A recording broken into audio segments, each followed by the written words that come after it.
Today, we are talking with an electrician.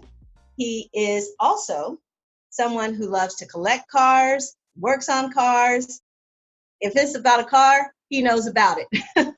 And he's also one of my first cousins. I'm introducing you today to Derrick Stevens. Welcome, Derrick. Hello, everybody. Hello. Excellent, excellent. So, Derrick, before we get started, I just shared just a couple things about you. Is there anything else that you want to share before we dive into the interview questions? Oh, yeah. Also, I'm happily married. I have two wonderful daughters and one stepson. I've been a homeowner for the last 15 years. I've done all kind of stuff, sell insurance, do investments. I'm just a local entrepreneur that like to do things and have fun and so on. So. Derrick, what's your favorite song, either right now or all time? You know what, Robin?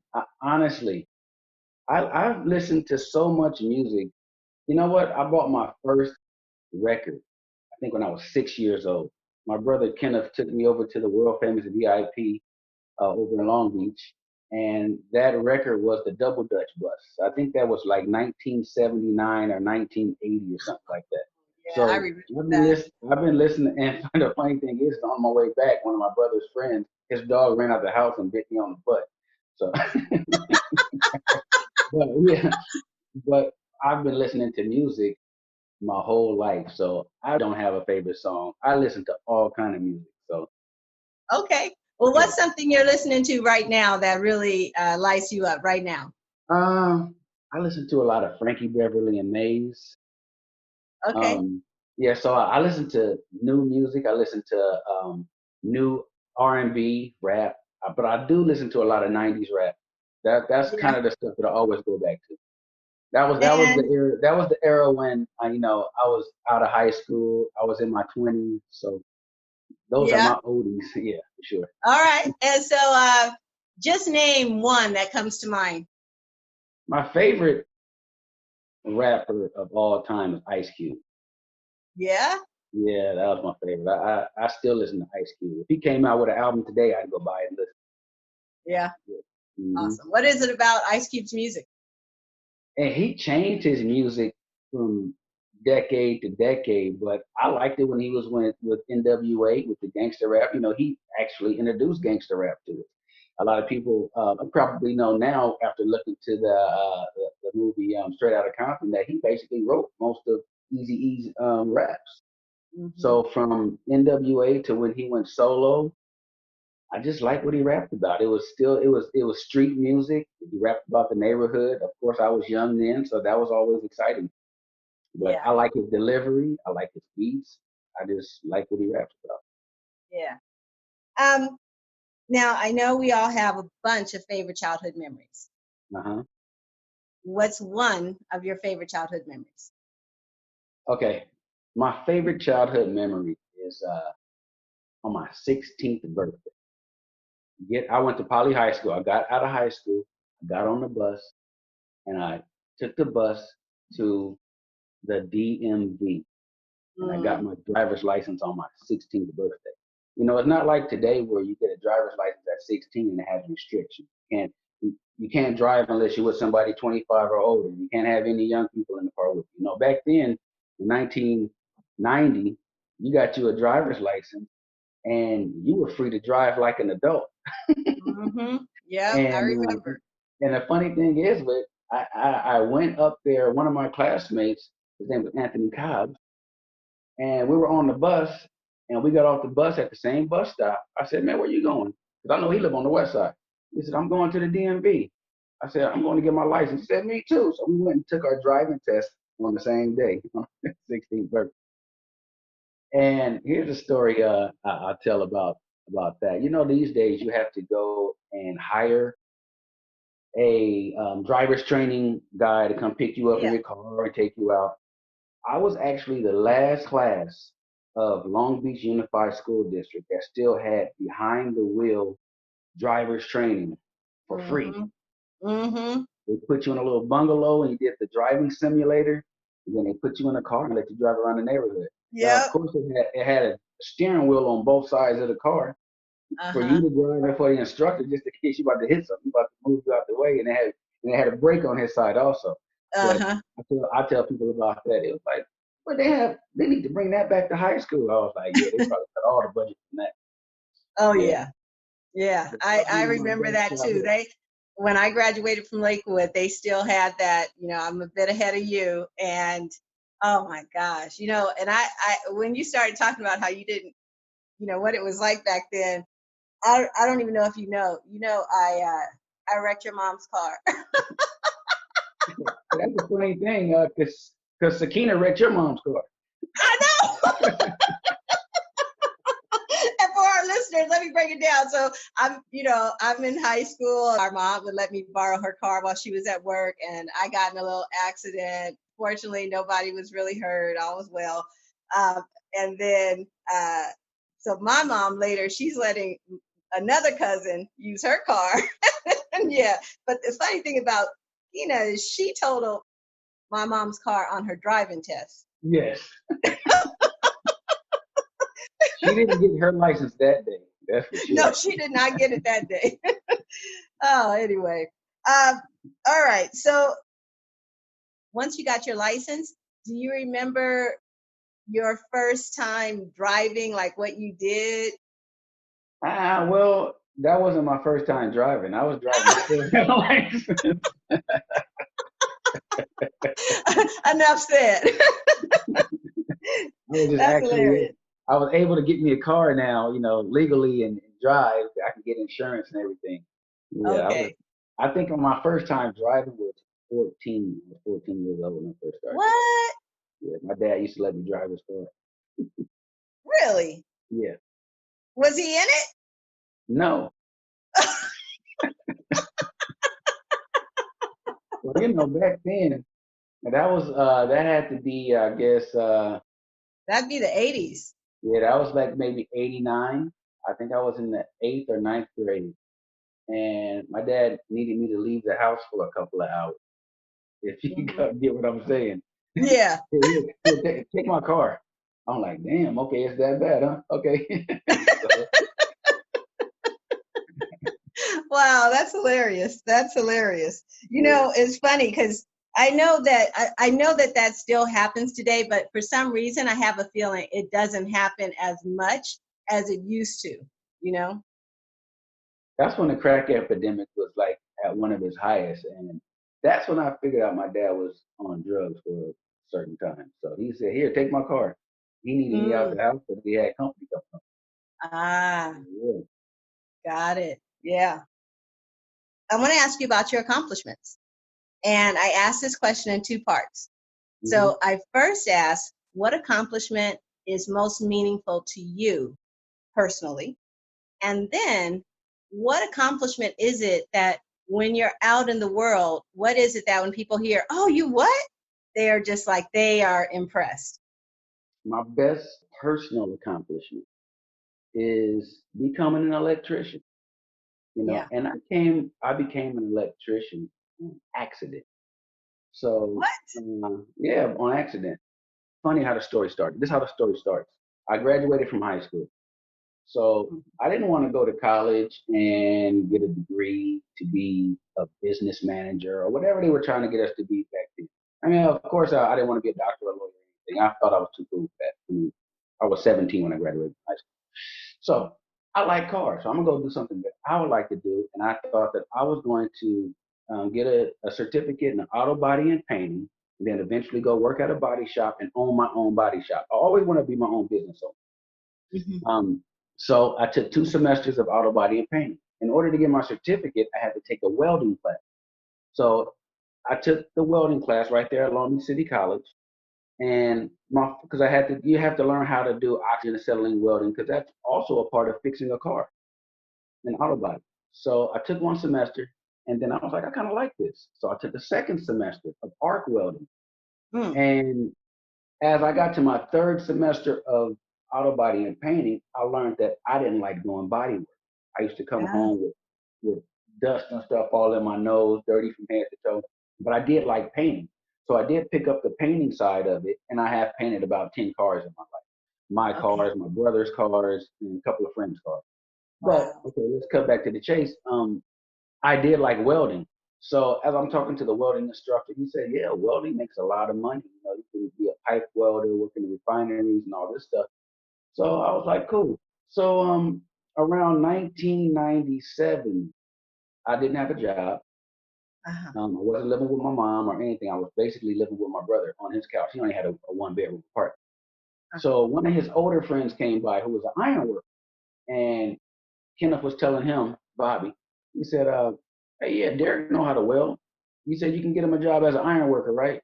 And he said, "Yeah." So he asked me, did I have my LA certification? I said, "No, I don't have an LA certification." So he sent me to Harvard Occupational. He said, "It's going to cost you $20 a week to get this certification." What they're going to do is they're going to teach you how to pass the practical welding test, and they're going to give you a packet how you take the written test. So it took me like 3 months. I passed the Okay. test, and I got into. He called me 30 days later and got me to the ironwork. So I'm an ironworker's apprentice for a year and a half. And here we go again. I was like, man, first of all, it was the most racist environment I've ever worked on. Not a lot of black people. Most of the Wow. white people were felons and criminals that they come out of jail, and this is the hard work that you can get. It's, Okay. it's just manual labor. But I was a welder because I was a certified welder, so I didn't have to do all the hard work. Anyway, I'm walking down the hallway. We were building King Drew High School over there by the MLK Hospital. Yeah. And I saw this black dude walking down the hallway. I have my welding gear on. I'm dirty. I'm sweating. I said, "Hey, brother." I said, "What trade are you in?" He had a couple screwdrivers in his pocket, and his jeans Uh-huh. were not dirty like mine. He had a t-shirt on. He said, "I'm an electrician." I said, "What do you guys do at the job?" He said, "We do everything electrical in here." I said, "Are they accepting applications for the apprenticeship program?" He said, "Yeah, they're always accepting applications." So he gave me the number. I still remember it. This was over 20 years ago. I still remember the number 32322158881. That's the number you call Wow. to join the LA Local 11 IBW apprenticeship program. That's the number for anybody that's listening. And by me having being an electrician, I make really good money. I've made over $100,000 for at least the last 10 or 11 years. But the best thing about being an electrician Hmm. is that it is recession proof, unemployment proof trade, because people need electrical work at their house. I know Yeah. people that need electric work on their barbershop, beauty salon, and Yeah. they call me. I have a reputation of doing really good work for a reasonable price. So Yeah. if I'm ever laid off or something, I can go hustle up some work by being an electrician. Yeah. But I do have a question for you. So how old were you when you finally became an electrician? 25 years old. And what I hear for you is you knew what kind of experience you wanted to have in your day. You didn't want to be in some completely racist environment, spending Hmm. your time there. You did not want to be someplace where you're constantly dirty and all of that, but you did want to work with your hands and you wanted to do something that made a real meaningful difference in the world, like in physical world. And Yes. that's what you do. And you found your spot. And Hmm. the listeners can't, we do the interviews on Zoom, but there's like a steady smile in the background that is how much you love what you do, that you're Absolutely. satisfied. Yes. Yeah, that's great. And then what about the accomplishment that impresses others? Okay. Just the fact that I'm married, I have a family, cars, I have a home. They look to me and say, you actually did everything that you said you were going to do. Well, not everything, but you did most of the accomplishments that you used to talk about when you were younger. You actually accomplished it. Mm, So that's what others are proud of.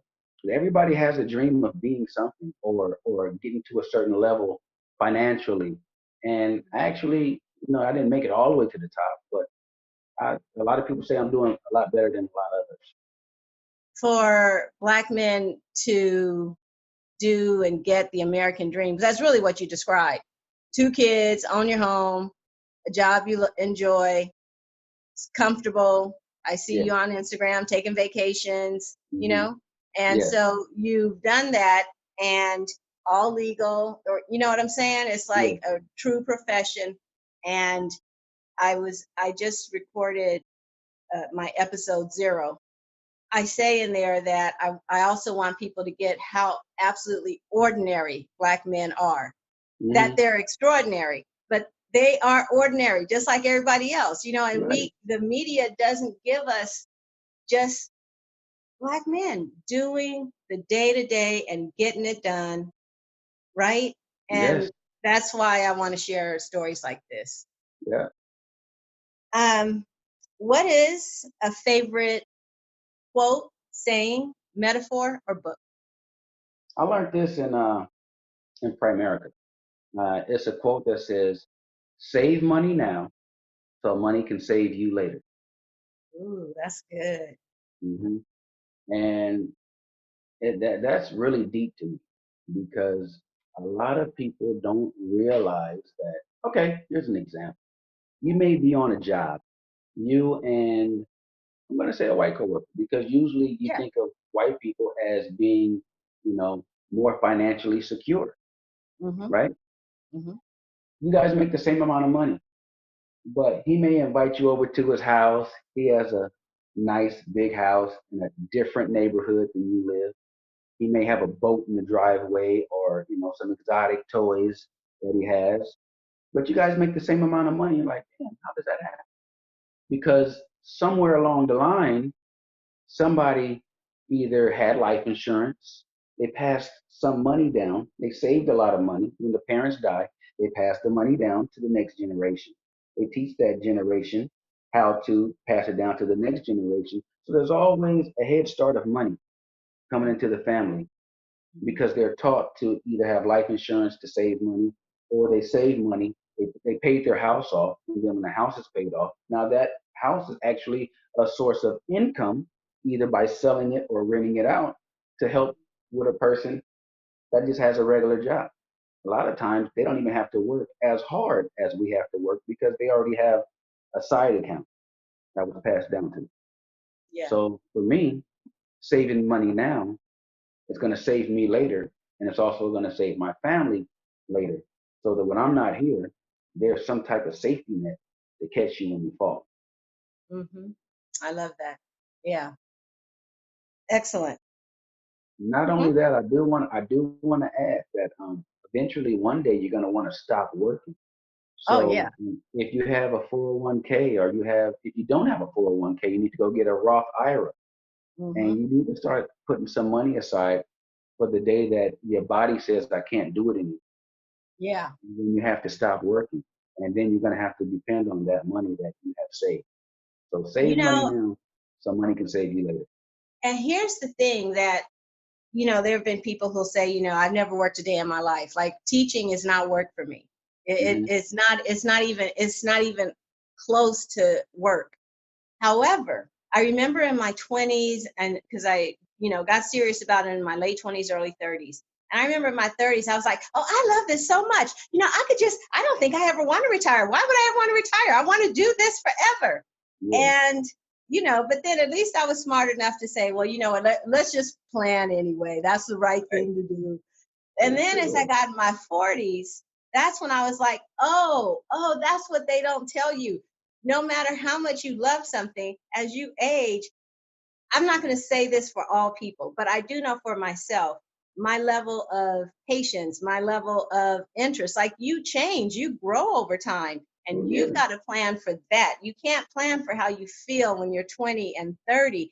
You're Hmm. planning for how you don't have any idea how you'll feel in your 50s and Yes. 60s. So, Yeah. yeah, Yeah. You're planning for the unknown. exactly. You know what? Your retirement account is your insurance account. Yep. When I really got serious about it, I was like, I'm gambling. It's literally a gamble because I'm gambling that I'm going to live a long time. Because if I don't live a long time, all that money I could have been spending right now, right? Like all that money I could be like hanging out, Yeah. like blowing it. And it's like, okay, but what if you live until your 80s? Yes. Then what? And it was like, so basically, I'm hedging a bet. And if I lose, and this is how I justified, I was like, so if I lose this bet, I put money away and then I don't get to use it because I died. Well, guess what? If I'm dead, I'm not going to care that I lost the bet. So, anyway. Only a single person who doesn't have kids says that, Yeah, because if you have yeah, a family, you're actually doing it knowing, you know what I mean? So I want to be yeah. responsible for that, because most people be like, wait a second, but what about? And it's like, yeah. Yeah, All you right. don't have anybody to leave it to. No, I mean, I named some people, but it's not like, they came out of this body. Right. uh, okay. Uh, let's talk about, what is a person, moment, conversation, or event that stands out as changing the trajectory of your life, or is That's just significant? easy. What That's is? my wife. Talk to me. Oh man. Ooh. I get tears sometimes thinking about it, because before I met Gina, I was already an electrician. I was already a journeyman. I had been in the trade for 5 years, and I was single, and I was still just running the streets like, I had a Cadillac STS with big rims, and music, and hey, I was the man. But Mm-hmm. she changed the course of my life because she gave me some stability, some foundation. It was after I met her, and we got married, we had our child, and that's when my life started changing directions from just going out there all the time doing whatever to actually starting to have a different vision of life to get to where I am right now, to have a goal, a vision for when I'm not here. What am I going to leave behind for my family? If I die before Gina, I want her to make sure that she's taken care of financially. I want it to be like, I mean, of course, it's not going to be like I'm not here. I'm still here. If I'm not here anymore, I still want her financially to be able to go ahead and continue on with her, Yeah. and my kids also. That's why I have a goal of having the property paid for. That will hopefully, if I don't sell it, I'll just leave it in my family in a trust that they can always use this for a place to stay or a place of income. Mm-hmm. Mm-hmm. But she has definitely changed my life in the way that I think. I do hear what you're saying about how it's changed you. What is it about Gina that allowed, or that inspired it, or what is this essence of Gina that had you become this new future forward planning? Um, okay, here's one. Okay, here's funny. Mm-hmm. So when I met her, I had this car, and I was paying almost $900 a month for car note and insurance. Mm-hmm. And she was like, you barely even have your own place. How are you? Why do you have this and you don't have this already? You did it backwards. I was like, yeah, I know that after I bought it, but it was just, I'm single, I'm young, I'm doing this to look good. Yeah. So, and I had a lot of credit card debt. At the time, she was the bank manager of Bank of America. And she sat me down and she actually showed me how I can use my money differently than the way I was using it. So that Uh-huh. was one of the first things she did for me. Yeah, she's done a lot. Like just in my thinking, just maturing my brain Yeah. as a man. I mean, she bought her first property at 23 years old. It was a Mm-hmm. condo, Mm-hmm. but so she was already on a different path of mentally learning and Mm-hmm. economically learning. Mm-hmm. So she helped me out. And once you get that information, because you don't know what you don't know, Yeah. right? So she taught me some things that I had never learned, and things that Okay. I wasn't even looking to learn because I thought I knew everything. And people are put in your life for a reason. Mm-hmm. I honestly believe that. I still learn from her every single day. Yeah. Excellent. So, Derrick, what's a moment or an event that highlights what it is to be a Black man in America? I guess a moment for me, okay, when I became a foreman and a supervisor in my electrical trade, Mm-hmm. usually you have the general foreman, and he's over the foreman, and each foreman has a section of the job that they're responsible for building. Okay. And then that foreman has journeymen and apprentices that he delegates the tasks to. So that was me for for the first 7 years of my my career. I was an apprentice, then I was a foreman, I'm a journeyman. But when I became a foreman is when things changed for me. It changed even the way that, that I looked at the other foreman. Because as a journeyman, you're just responsible for this small box. The foreman says, here, I need you to put this panel in. You put the panel in. But as a foreman, you have to look at the whole project. My first job was a library. I was responsible for everything inside that library: the fire alarm, the telephone, the cable, the lights, the electric room, everything. So it gave me a broader aspect of what it meant to be an electrician. And once I did that, I was sold on I was gonna plant my flag in the electrical trade, and that's where I was gonna retire. And I've even went as far as to recruit young black men for the electrical trade. It's about four guys that I've gotten into the trade.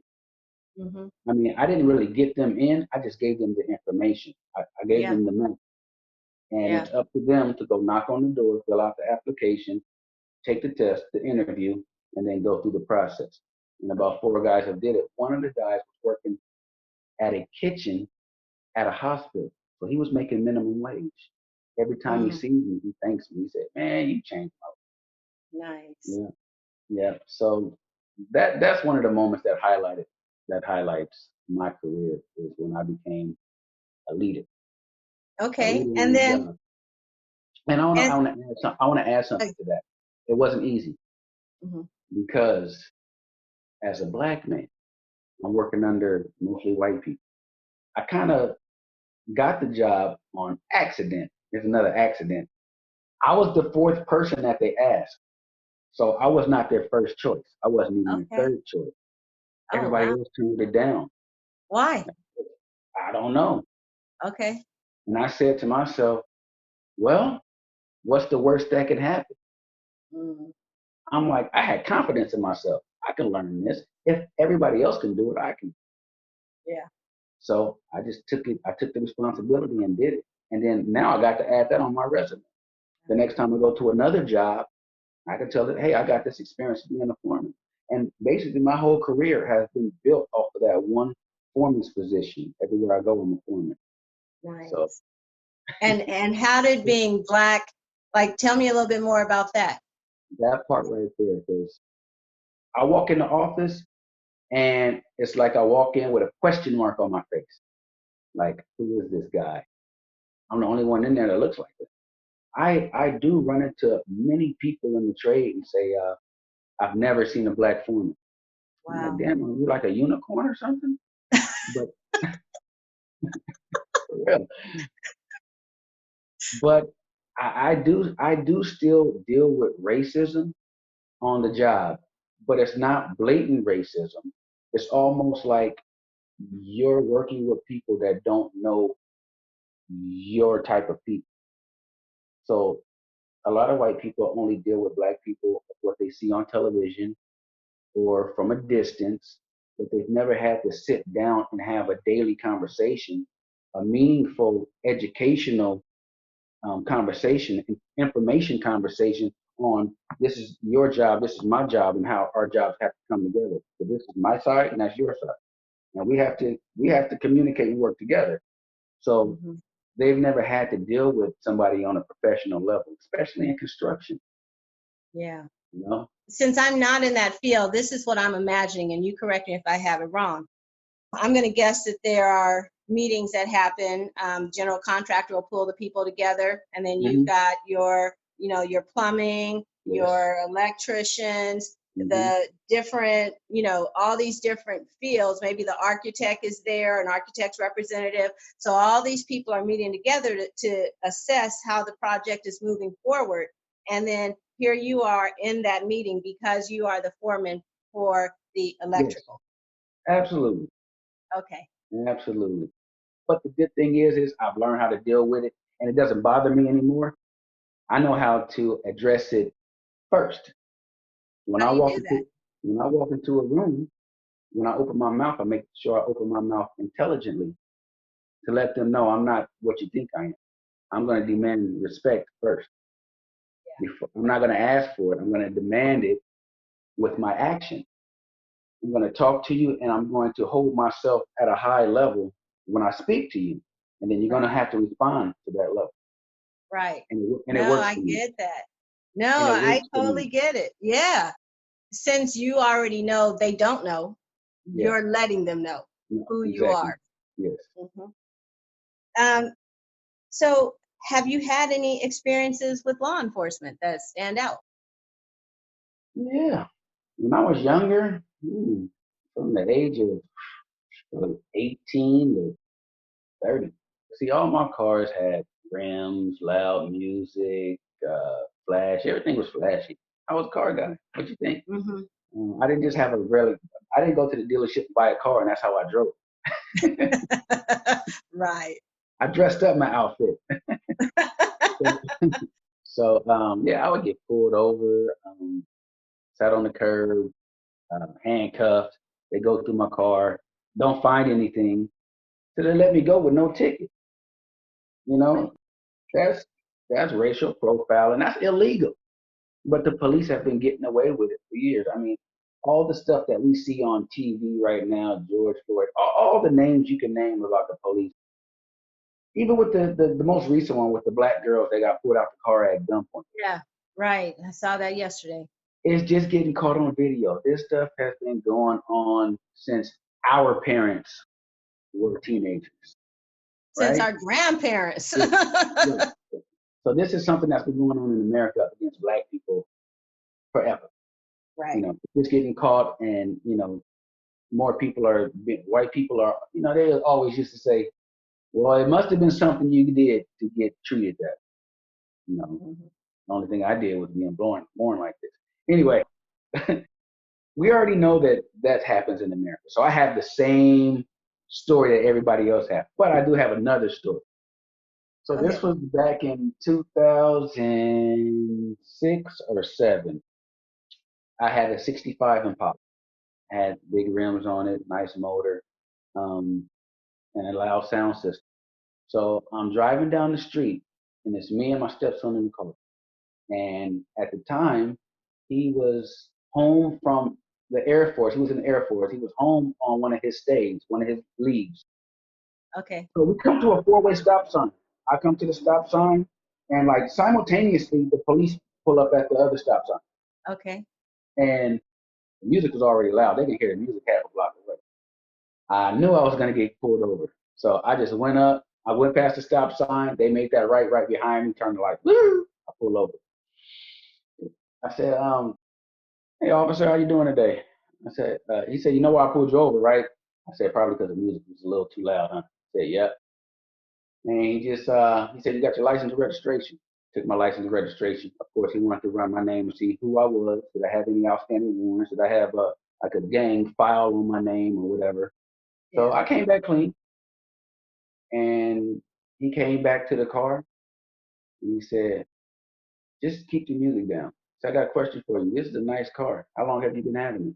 And I just got into a conversation, Yeah. and he ended up asking me questions about the car. It was him and his partner. They were both Hispanic officers.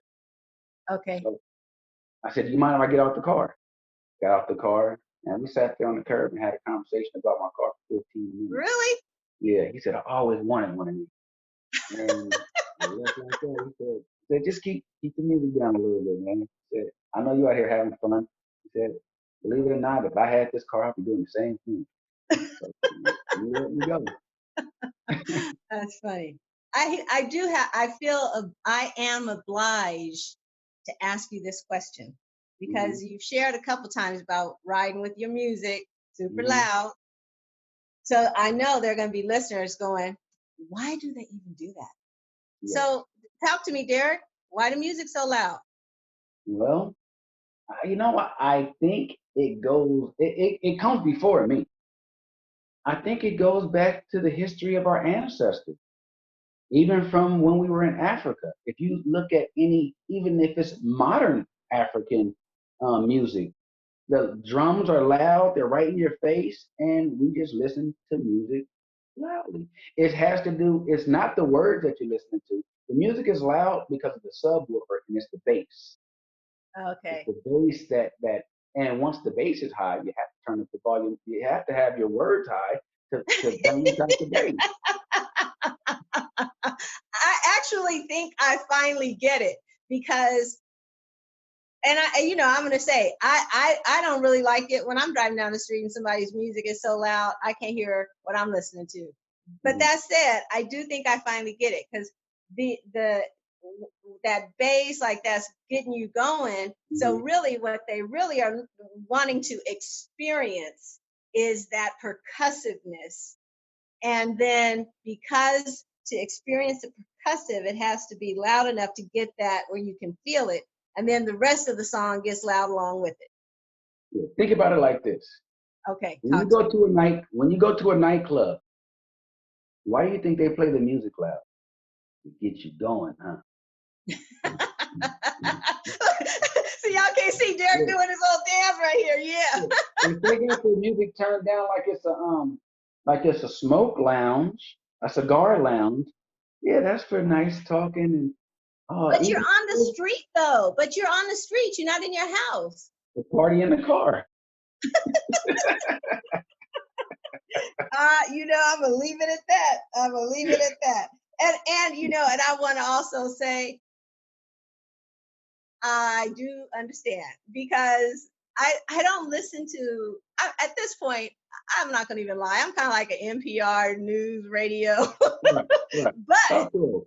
yeah, I know. But Black Panther, when the movie came out, I went and got that CD because I don't even really stream. I still will occasionally buy a CD for my car. Okay. And so I know. Anyway, so I'm playing the Black Panther CD, and I got to tell you, there's a couple songs on there. It honestly, I'm like, it don't even make sense to play this and not have it loud. Like, why would you? How can you can't listen? You can't. This is a song you experience. So I get it. I do get it. They record the music with that in mind. So listen, here's an example of that. A lot of producers, like Dr. Dre, he'll tell you he has bad hearing. Because in order for you to get a Snoop Dogg, NWA, a Dr. Dre Chronic 2000 album to sound that way, you had to mix it with it sounding that way. I mean, they have a full wall full of nothing but subwoofer speakers and tweeters and mid-range.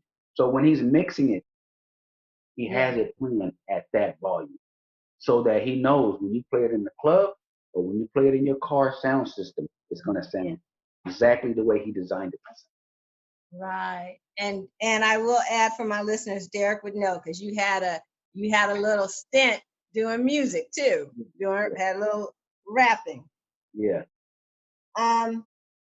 So whether she is sister, mother, lover, neighbor, stranger, friend, if America was a woman, what would you say to her? America, in my opinion, America is like a strong woman. The reason I say that, when you think of a strong woman, she's ambitious, she's forward thinking, she's a go-getter. That's a strong woman, right? Mm-hmm. And America is like, when you think of a go-getter, a strong woman. So I would tell her to stay strong and powerful. Like any woman that you're dating or you're married to, a powerful woman is an asset to a man. Mm-hmm. Correct. So I would tell her to stay powerful and strong. Okay. By us being one of the strongest nations in the world, that's what gives us, as the citizens of the U.S., the opportunity to go out there and make as much money as we want to make. We have all the opportunities in the world. We have basically being in America, we can do anything we want to do. We can accomplish anything we want to accomplish. We just have to work towards getting it. President Obama was the first Black president. You think it came easy? No, he had to work at it. And he had to have a game plan. In America, there's probably more Black millionaires in America than are in any other country in the world, right? So for us, that's why I say for America to stay powerful and stay strong so that all of us can still go out there and accomplish our goals and dreams. Okay, I got that. Excellent. Mm-hmm. What is love to you? Love is it's an emotion It's an emotion thing because because you can love something and not even like it Tell me what you mean. because you're attached to it. Okay, okay. You might have a family member. You might Uh-huh. not like that person, you Uh-huh. know. But Yeah. but when I say it's a feeling, it's because there's still a feeling inside of you that you may remember why you love them so much, or even the time when you like them. Uh-huh. So that's why I say when love is a feeling, because there's still something that you're holding on to say that you still love a person, Mhm. because it's an emotional feeling that when you think about that person you love, or when you think about a car, or do you have some clothes that you know you need to get rid of, but you're holding on to them?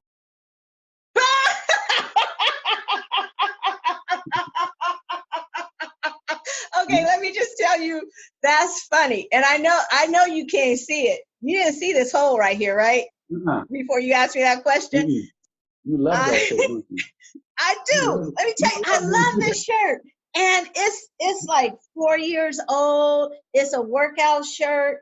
And I saw it had this little hole under the arm. I saw it. Do you like that? Do you like that hole? I don't like this hole. But you But love that shirt. I wore this shirt on my 10,000 steps today. I'm not gonna even lie. And when I looked in the mirror, I held up my arm, I saw it, and I said, I ain't gonna see nobody anyway. I love this shirt. And I'm just walking around the neighborhood. And so anyway, back to you. Back to And you. you're emotionally, it's a feeling. You're emotionally attached to that shirt. You got me on that Okay? one. You love that shirt, but you don't I, like that hole. And no, that's and I why don't want to let it go. because you're attached to it. Because I am. it's the feeling of love that has you attached to that shirt. That's why when you said what is love? Love is an emotional feeling that you feel towards someone or something. It's an emotional feeling. Yeah. And I That's why. actually hear, and I don't want to change your words, but what I hear is a connection. There's Yes, a yeah, no, that's what connection. it's an emotional feeling that you feel towards something or Yeah, someone. It's a I got it. connection, and Yeah, it's a mental connection because yes. that shirt can be rebought. Well, That shirt can be actually, replaced. no, I went on Amazon and tried to find it. That's why I'm still wearing it, because I can't find another one like it. But I tell you what, after we hang up, I'm gonna throw it in the trash. But you can, yeah, yeah, Yeah, you can find a similar one, but I could. it's been in your possession for so long. It Yeah. fits you the way you want it to fit. You know, Uh, yep. that's why like battered women won't leave their husbands.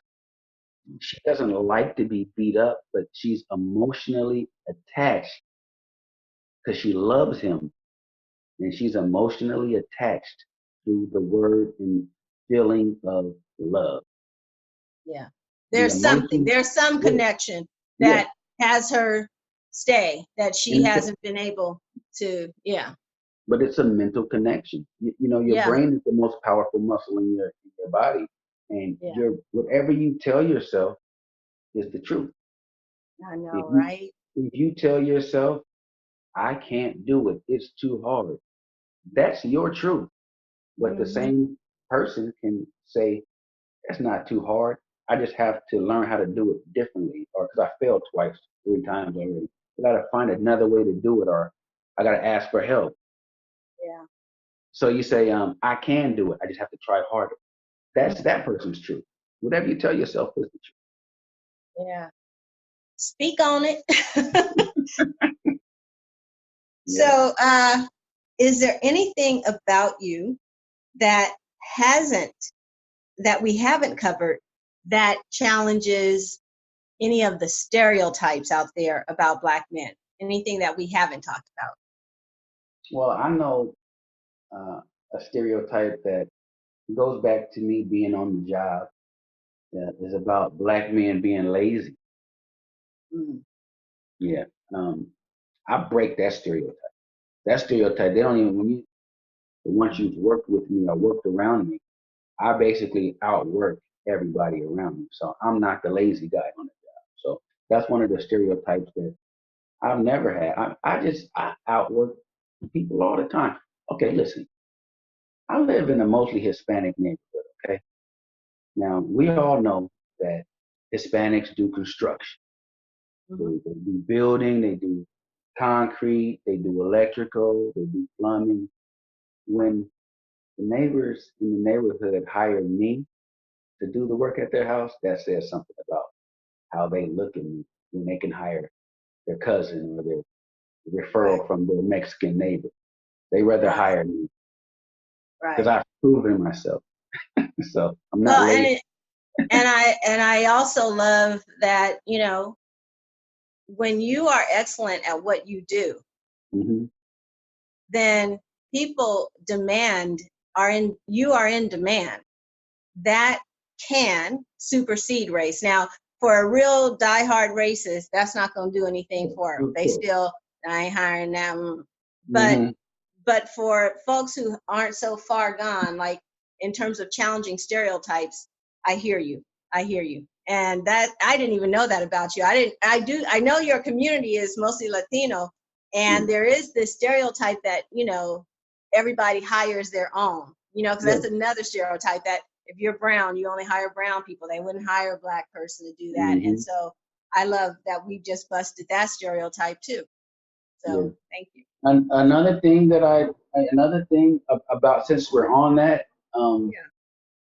we just have a new neighbor next door. He moved in about 4 months ago. So what I do is, it's the second day over there. I go knock on the door. They've only been here 2 days, and some black men come knock on the door. Hey, I'm Derrick. I'm the next door neighbor. I live right here on the corner. I'm actually our gate. You look over my gate, that's my yard. I just wanted to come and introduce myself. My name is Derrick. My wife's name is Gina. We live next door. I said this neighborhood is, we've created this neighborhood that all the neighbors get along and we're all friends. I said, you'll meet the rest of them, I'm pretty sure, in the next week or two. But if you need anything or if you have any questions, feel free to come knock on my door and me and my wife will be free to help. Wow. That's how I introduce myself to the neighbors. And before you know it, the first week, I'm the only person he's talking to because he Yeah. hasn't met the other people yet. So what I did is I introduced him to Manuel across the street, to Melitone across the street. So now everybody, just last weekend, we had a little barbecue in his Yeah. driveway. Yeah. The neighbor across the street did the cooking, and we Uh-huh. were all there. So I he's love part of the that. community now.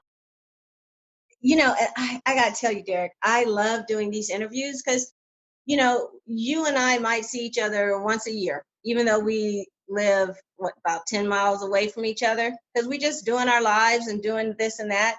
And so even though I talk to you now and again, like I didn't know there's so much about you I didn't know that I just learned. Like, is how you have actively created that community. Like, I now understand. I love knowing that you're someone who's actively creating that in your community. That's cool. And here's another story, and Yeah, go ahead. it goes on the stereotype. So look, Okay. this was 2017. I'm across the street at my neighbor Mel's house, and we're all in this backyard. I'm actually building a barbecue for him. Okay. The granite, the wood, I mean, with the stone on it and everything. So we're sitting in his backyard. He was saying, "Hey, Derrick, I'm going to Mexico in September." This was maybe July. Mhm. I'm going to Mexico in September for a week. And I was like, "Oh yeah." I said, "What you going down there for?" I said, "I got a house. My whole family is from there. So, I moved here. My sister moved here, and we got some family here. But most of my family is still in Mexico." I said, "For real?" I said, "I want to go." He said, "No, you don't want to go." And I said, "Yeah, I do want to go." And I said, find your flight. I mean, because it was still 2 months later that we were going to go. Yeah. It was like 6 weeks later. I said, find your flight. I'm pretty sure there's still an available seat because we're not going for another 6 to 8 weeks. So he found his flight, and I went home. I talked to Gina. I said, "Gina, I'm going to go to Mexico with Mel." And she was all worried. I was like, "Oh, it's going to be fun." And I came. So an hour later, I came back over. And I said, "Mel, I booked my ticket." And he still didn't believe me. So I showed him my confirmation. He was like, "Oh, no way." So all the way up until like 3 days before we left, I saw him and he was like, "You still going?" What do you mean I'm still going? I got a ticket. I'm going for sure. What town, by the way? Ixtapan. It's like Oh, okay. it's maybe 30 minutes south of Toluca, and we spent 7 days there. Actually, we spent 10. We spent 7 days there. We were on our way back to the airport to come home when they had that huge earthquake over there. Oh, I didn't even know you were there when that happened. Yes, yeah, I couldn't stay more longer than 3 days after that. It was 10 days in, and he said, "I'm staying another week. I'm gonna visit some more family while I'm out here." So he dropped me off at the bus depot Uh-huh. and stop on, like it's Uh-huh. literally something you see off the TV. It's this little old building where the bus gonna pull up and take you to where you need to go. Yeah. I'm on a bus all by myself. First of all, they hadn't seen any black people out there ever. Oh, Some yeah. people I'm their first experience with a black person other than what they see on TV ever in life. I know. And then when I got to the bus depot in Mexico City, nobody really spoke English. The only Hmm. Spanish that I can use was the Spanish that I learned from high school, the Porto, and I mean, I know vocabulary, but I don't Right. remember how to put a sentence together. I can say Yes. maybe 2 or 3 word sentences, but I can't really communicate. Right. Pretty sure he knew I had a luggage, and I would say El Puerto. I need to go to the airport. So Uh-huh. Uh-huh. I got to the airport, and then a little bit more English was spoken. So. Yeah. Yeah. Yeah. Yeah. But I'm talking about people like, man, you crazy going to Mexico. I said, man, I done jumped out of an airplane before. I mean, I've done. Oh, you already did it. I told you I did it. Oh, that's right. You did. I'm the one who was waiting. That's right. My bad. Go ahead. That's right. So I do have to ask you. So when you were there with his family, what was that like for you? Oh man, that was amazing. I've ate so much. I had so many different foods.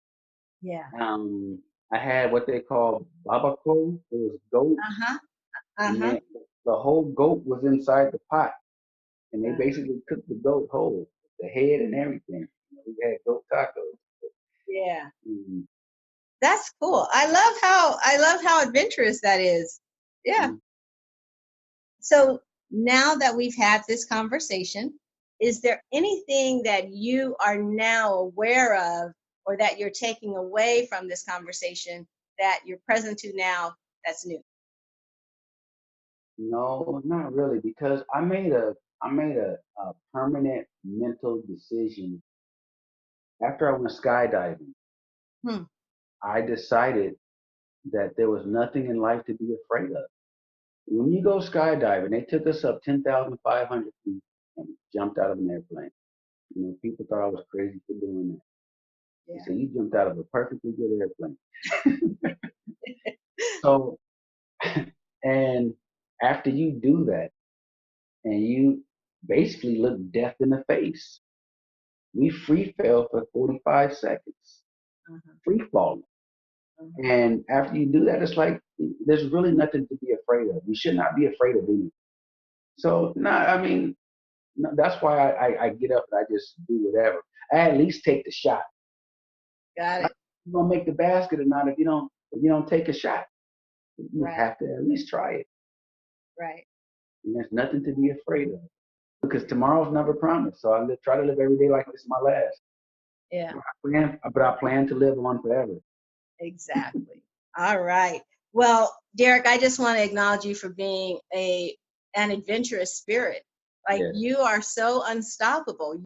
What I love about you is it's almost like your motto is why not?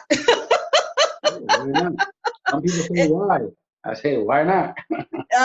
it's very clear. And it's given you a life that you love, which is obvious in what you share. And may you just continue to have that. And thank you for being such a strong Black man in our family. There are so Thank many you for that look having me. up to you for that. Thank you for listening. As you can hear, you do not want to miss any of these brothers. Make sure you subscribe. You can find more at our website, 365brothers.com, 365brothers.com. This is Robin Shine. To listen is to love.